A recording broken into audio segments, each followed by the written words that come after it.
Assalamualaikum warahmatullahi wabarakatuh. Halo guys, apa kabar hari ini? Aku Dewi SMD kembali menemani hari kalian. Tentunya masih bersama novel horor dan misteri novel audio Bermadukan Jin.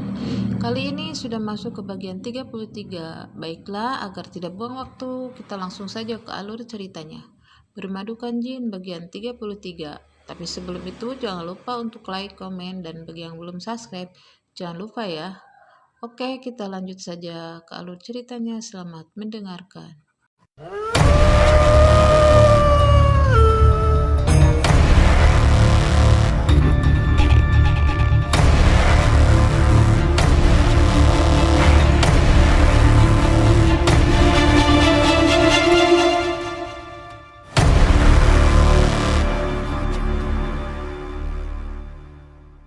Langkah Rahmah menjauh perlahan, namun setiap tapaknya seperti menghantam dada Daria. Dari celah jendela, ia melihat punggung istrinya yang dibalut mukena putih menyusut di telan kabut pagi. Ada dorongan kuat dalam dirinya untuk memanggil, menghentikan, meminta maaf, tapi kakinya seolah tertancap di lantai.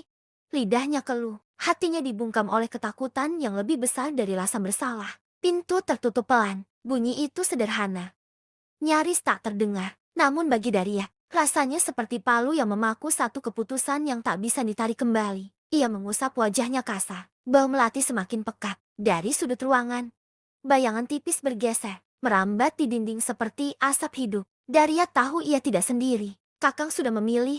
Suara itu muncul tanpa wujud, lembut namun menekan. Jangan ragu sekarang. Daryat menoleh cepat. Aku tidak memilih, bantahnya serak. Aku hanya mencoba bertahan. Tawa lirih terdengar. Bayangan itu menebal sesaat, membentuk siluet Putri Erem yang duduk anggun di kursi tua. Matanya tak sepenuhnya terlihat, hanya kilau merah samar yang menyala dalam gelap. Bertahan berarti mengorbankan, katanya pelan. Dan kau sudah mulai. Daryat memejamkan mata. Dadanya terasa perih.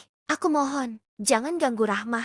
Jangan anak-anakku. Pantangan bukan untuk dilanggar, jawab Putri Erem datar. Dan kecurigaan adalah awal dari pembangkangan. Bayangan itu memudar, bau bunga perlahan menipis, menyisakan udara dingin yang hampa. Daria terjatuh berlutut, tangannya mengepal. Kuku menekan telapak hingga perih. Ia butuh rasa sakit yang nyata, agar yakin semua ini bukan mimpi. Di musola kecil, Rahmah berdiri di syaf terdepan. Nafasnya belum sepenuhnya tenang saat ia mengangkat tangan bertakbir. Suara imam menggema pelan. Bacaan ayat-ayat suci mengalir, menenangkan sekaligus menusuk kesadarannya. Namun di antara sujud dan duduknya, Rahmah merasakan sesuatu yang asing. Seolah ada mata yang mengawasi dari kejauhan. Ia berusaha mengabaikan, memusatkan hati. Air matanya jatuh saat doa mengalir bukan hanya untuk dirinya, tapi untuk Daryat, untuk rumah yang kini terasa tak lagi aman. Selesai sholat, Rahmah duduk sejenak. Seorang ibu tua mendekat. Wajahnya penuh keriput. Sorot matanya tajam. Kau terlihat pucat. Nak, katanya lirih. Ada yang mengikuti.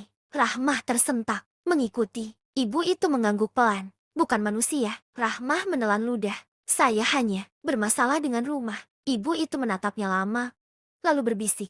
Jika sholat dilarang di rumahmu, berarti ada yang takut pada cahaya. Jangan berhenti. Jangan mundur. Kata-kata itu menancap dalam. Rahmah mengangguk, meski jantungnya berdebar.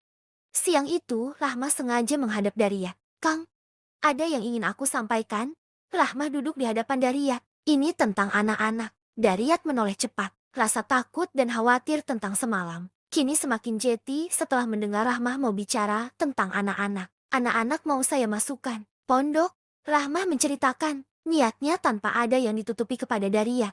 Saya hanya tidak ingin mempertaruhkan keselamatan anak-anak dengan terus tinggal di rumah. Kematian Maya cukup membuat saya takut dan trauma, ucapnya. Apa maksud kamu, Rahmah? Kematian Maya itu memang sudah takdir. Daryat mengangkat wajah lebih tegak, berusaha tetap menjaga wibawa di depan Rahmah. Itu bagi Akang, tapi tidak bagi aku.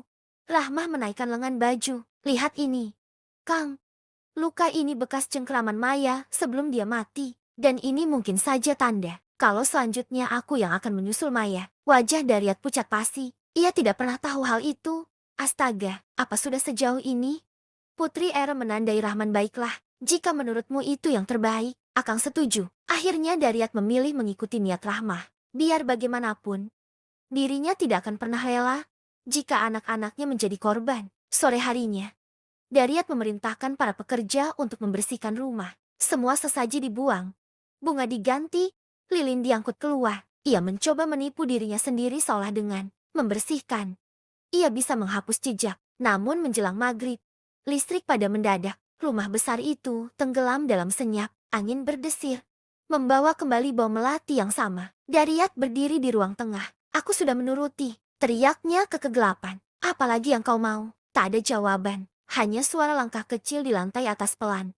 Teratur, seperti hitungan. 1, 2, 3. Daryat menatap tangga dengan mata membelalak. Langkah itu berhenti tepat di atas kepalanya. Dan dari atas sana, terdengar bisikan yang membuat darahnya membeku. Pantangan pertama sudah kau jaga.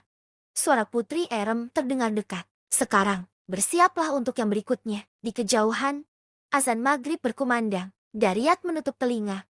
Tubuhnya gemetar. Sementara di luar, Rahmah berdiri di ambang musola, menatap langit yang memerah.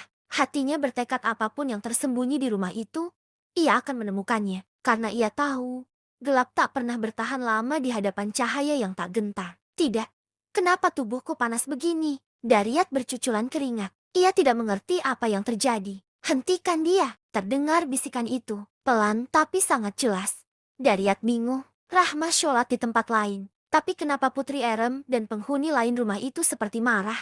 Siapa lagi yang melakukan ibadah di rumah itu selain Rahmah? Apa mungkin anak-anak? Bisik Darat. Daryat bangkit dengan tubuh limbung. Panas itu menjalar dari dada ke tengkuk. Seperti bara disiram minyak. Nafasnya memburu.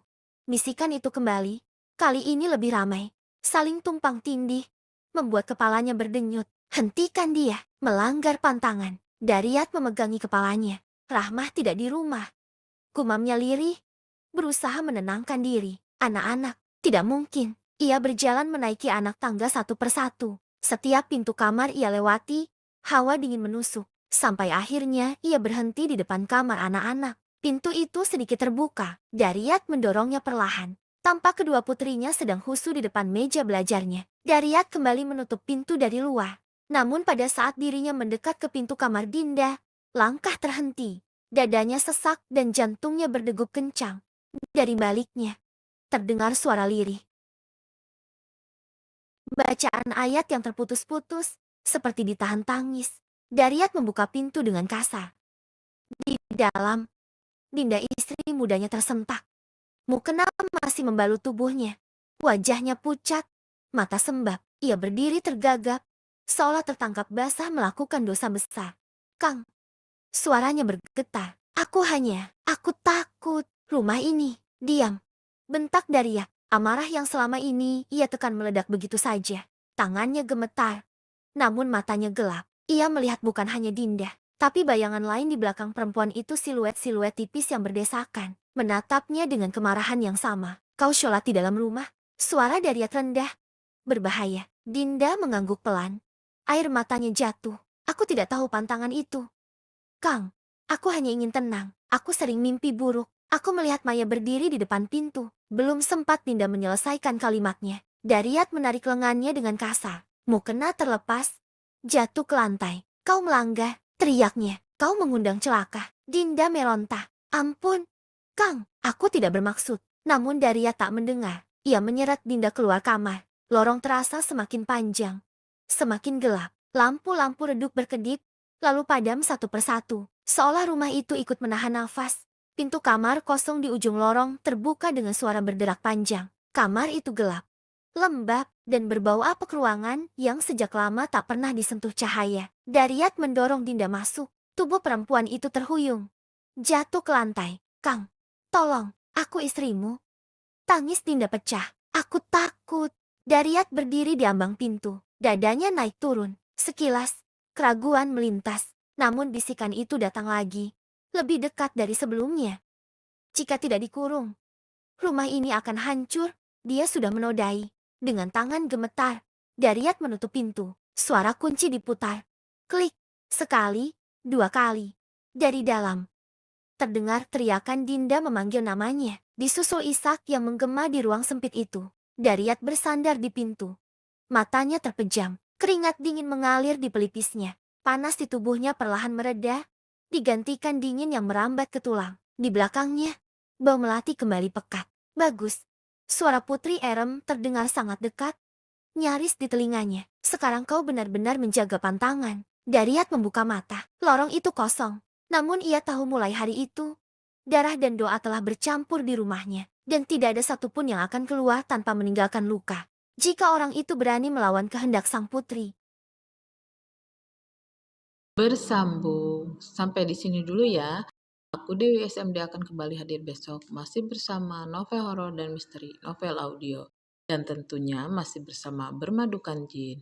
Akhir kata aku Dewi SMD undur diri. Assalamualaikum warahmatullahi wabarakatuh. Sampai jumpa besok ya.